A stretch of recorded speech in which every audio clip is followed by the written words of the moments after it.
या न्यूज बुलेटिनचे सहप्रायोजक आहेत गोकुळ. मेरीवेदर मैदानावर 13 ते 16 फेब्रुवारी दरम्यान भरवण्यात आलेल्या भीमा कृषी प्रदर्शनाची उत्साहात आणि दिमाखात सांगता झाली. चारही दिवस शेतकरी, नागरिक, युवक, महिला व लहान मुलांसह प्रचंड गर्दी झाली. शेतीसाठी आवश्यक साहित्य, बियाणे, यंत्रसामग्री, पशुपालन तसेच स्वयंसहाय्यता गटांच्या विक्रीतून सुमारे 18 कोटी रुपयांची उलाढाल झाल्याची माहिती आयोजकांनी दिली. सांगता समारंभात बोलताना चंद्रकांत दादा पाटील यांनी सांगितले की शहरातील सुविधा ग्रामीण भागात उपलब्ध झाल्यास लोकांचे स्थलांतर थांबेल आणि शेतीची प्रगती होईल.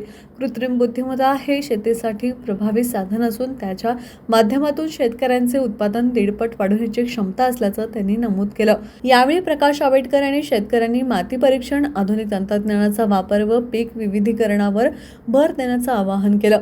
प्रास्ताविकात धनंजय महाडिक यांनी भीमा कृषी प्रदर्शनामुळे शेतकऱ्यांना थेट माहिती, तंत्रज्ञान आणि बाजारपेठ उपलब्ध होत असल्याचे सांगितले. प्रदर्शनात 5 फूट लांबीचा इग्वाना सरडा बेस्ट ऑफ द शो ठरला तर लाल कंधारी वळूला चॅम्पियन ऑफ द शोचा मान मिळाला. विविध जातीची जनावरे, घोडे, शेळ्या, पक्षी तसेच देशी विदेशी भाजीपाला, फळे व धान्य पाहण्यासाठी मोठी गर्दी झाली. स्वयंसहायता गटांच्या दालनात महिलांनी लक्षणीय विक्री करत आर्थिक यश मिळवले.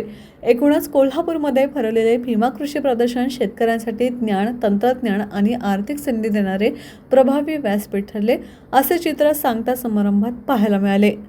टीव्ही नेक्स्ट साठी कोल्हापूरहून रवींद्र बागल.